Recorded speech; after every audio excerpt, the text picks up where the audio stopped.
may mic, yun na, basta. So quick unboxing lang tayo, kasi kailangan na natin siya unbox dahil gagamitin bukas. Well, una to, unahin ko na to. Ayan, saktong-sakto, no return, no video, something. Kailangan natin video. In the first place, first time na natin bumili sa shop nila. Compared sa ibang shops, mas mura yung kanya. So, tingnan natin kung legit ba. Iba. Usually English to, pero sige.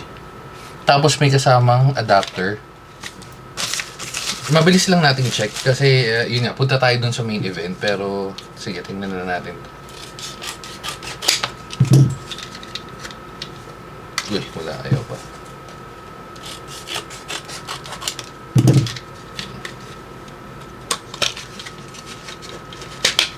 Okay. So, meron naman. So, feeling ko legit. Pero, okay. Sige, tingnan na natin. Pero, yun nga, medyo mahal to. Katulad nung na video natin nung nakaraan yung SanDisk Extreme. Yun yung balak natin. I-upgrade natin yun. Magpapalit kami ng SD card. So, ito yung lalagay natin. Feeling ko legit. Feeling ko pero sana legit. Oops. Para ma-testing, lalagay natin ito sa mga camera. Usually sa camera, action cam, even action cam. Pag nilagay mong ganito, lalabas if mabagal yung read or mabagal yung camera.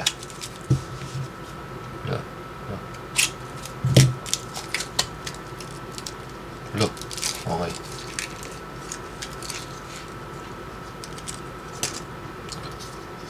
Mukha naman mapapansin mo pag peke. Ewan ko, feeling ko original naman. Anyway, so ito yung isa na agenda natin. Pupunta tayo sa pangalawa. Na nandito pa pala si Margalilit. Okay. So ito na yung isang inantay natin ng medyo matagal-tagal. Almost a week bago siya dumating. Pero sulit naman kasi unang-una, pag sa mall siya binili, pumapatak halos, basta nakatipid tayo more or less mga 6,000. Overseas siya, galing sa Hong Kong, based dun sa based dun sa pinanggalingan, galing pa siyang Hong Kong. At tayo bumukas, bakit?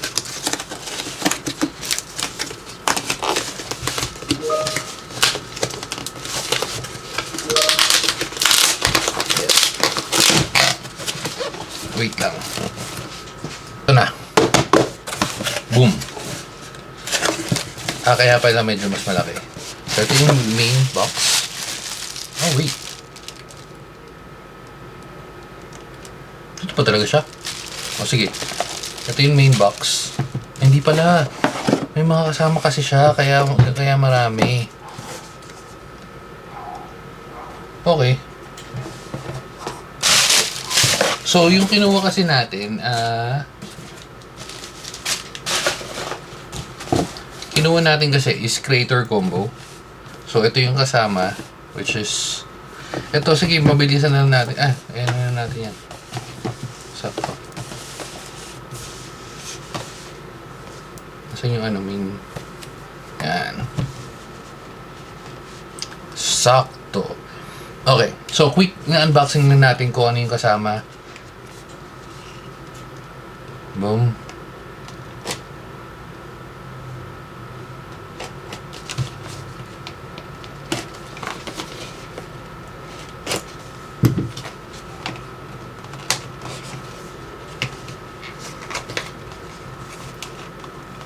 Look.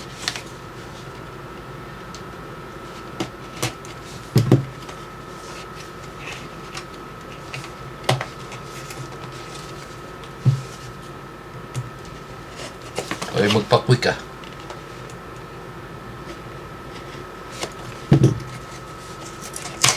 Okay.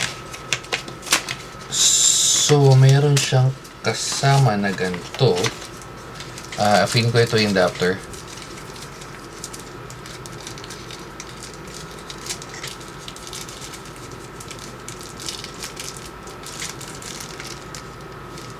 Ay, hindi. Memory card slot. O kung ano man to. Kasi backpack ng bala kung malikot dito. So, meron siyang ganyan. Nakasama. Kabilt din dito. Tapos, uy, ano to? Ang daming abubot. Okay.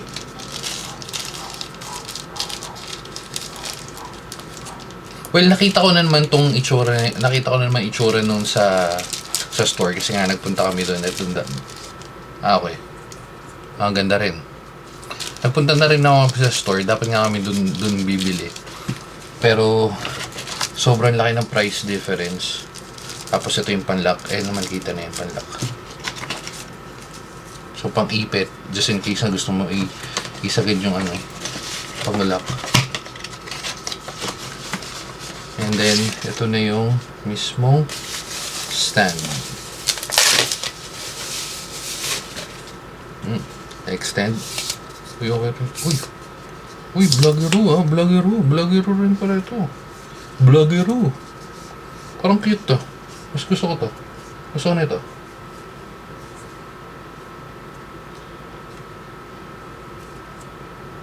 Saan to? Oh, may stand. Galing. Okay. So, goods yan. Okay. So, sabi nga natin, quick lang naman to. Pero meron kasamang ganyan. Tapos balik na natin yan.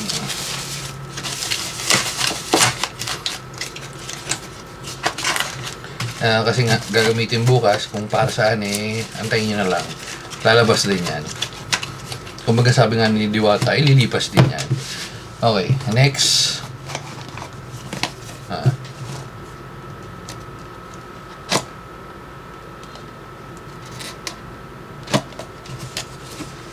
Tulog pala yung bata dito.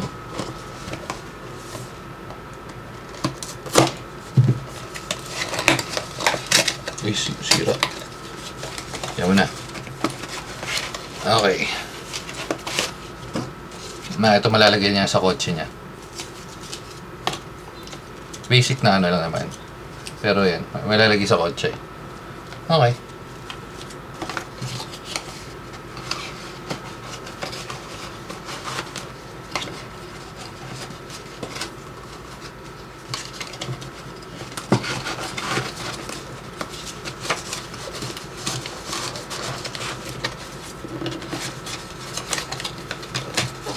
And isa pa, yung last sa mga accessories, quick release mount. Ito, importante itong mga quick release mount na to, lalo na sa panahon ngayon. Kasi syempre, pag naglalabas yung ganito, at hindi lang naman di ba? Hindi naman Insta. Ulanzi, Small Rig, yung mga ganong brands, naglalabas sila ng mga mounts or yung ibang devices. Napaka-convenient pala. Or, madali. Ayun, ang dami niya na ring mounts. Pero ang laki nito.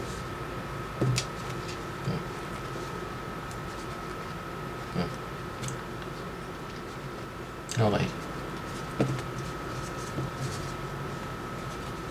Pero ito yung mount, diba? Ay, hindi. Nasaan na? Ano to? Malalaman natin pag binuksan natin yung main unit.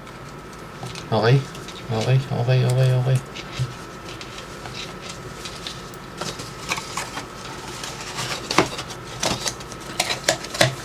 Bagang. So, dito na tayo sa main unit.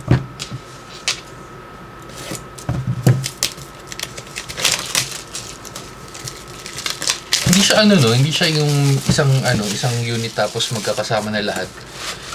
Well, dahil yata kinombo nga kasi nila. Ewan ko, di ko alam kung paano yung nila. Pero usually sa ibang, ito. So, standalone camera, pod, quick release, lens guard, magnet pendant. So, parang sinama lang to. Ganun ba yun? Ewan ko kung gano'n yung nakuha niya, pero or nabili nyo. Pero lang pag sa store. Tsaka meron siyang works with Find My Apple. Boom. Okay. So, unang-una makikita mo agad yung unit na ganito. Uy, nice. Tingnan mo to. Pakita yun. Napakaganda ng pagkakapresent nila. May paganyan kaya. Para maganda nga yung end. Ayun, ganda. Tapos, start guide. Hindi ko, yung setup, ako si Bekbek doon. Okay. So, ito yung unit. Uy, nice. May magnet. Hindi ito magnet. Yung magnet. Okay. Nice. Okay. Okay, sige. Hindi kasi sa akin to. I-unbox lang natin. Kaya para, ma-feel lang natin yung itsura nung... Hindi ko trip to. Mas trip ko yung ano. Well, maganda lang naman to. Mas maliit lang. Pero sige, tingnan natin. Saan yung SD card nito?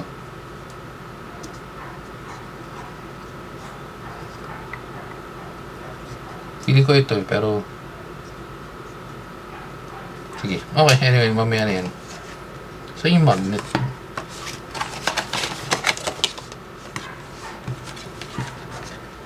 Ito. Dito pala. Ito yung kaya dumidikit. Okay, so ayun naman makikita nyo, magnet. Goods. Kaya yung magnet niya, sakto lang, pwede na. And naiikot-ikot yan. Okay. Goods. Uy. Wait lang, di natin mabalik na maayos. Okay. Okay, so alright. Ito yung mismong base, which is dito naka-charge. Usually sa mga ganito, speaking of yun sa nano na rin natin, pag yung ganito lang, ewan ko, siguro maglalaro to more or less mga 30 to 40 minutes. Pero pag nakasaksak yan, tsaka mag-charge. Quick release ba? Hindi, may tatanggal ito. Saan? Ayaw na matanggal. Tapos natatanggal na akyat to. Sige, gagawin na lang natin ng review after makalikot ni Bekbek. Kaya ako muna siyang kalikutin to. Okay, ayun nga, quick release. Ayun, hindi quick release. Kumbaga parang ayun yung lock niya. Okay ba? Hindi ko alam. Feeling ko for safety reason, yes. Pero, naging medyo hassle na rin siya pag ganyan. Kasi ayan. Hindi naman natin fino-force. Kanina natanggal agad. Oops. Malakas na yung magnet eh. Pero ito hassle tong part na to. Para sa akin Ayun, malakas na yung magnet. So, nag-aalangan ka kung hihilahin mo kasi baka masira. Pero anyway, so yan yun. So ganyan yung itsura niya. Yan, pag in-open mo. Okay lang. Parang 360. Parang Action 6. Pero mas malito sa Action 6. Mas palit yan feeling ko. And ito yung mount. Yan, pwede mong i-mount kung saan man. Yan dito. Or sa cap. Yan, pwede yan dyan. Tapos, sana white na lang din to. Dahil white yung tema niya, di ba? Pero yan. Ganyan. Same concept din naman sa Nano. Other than that, ito may kasama pang yung wrist. Okay. So, yun lang. Tingnan natin kung ano magiging feedback ni Bekbek. Gagamitin niya bukas. So, check natin. At dahil dyan, babay na muna mga guys. Gawa tayo setup. Siguro pagkatapos, tingnan muna natin kung anong mababalita natin or masasabi niya sa masasabi niya dito. Pero dahil dyan, babay na guys. Babu.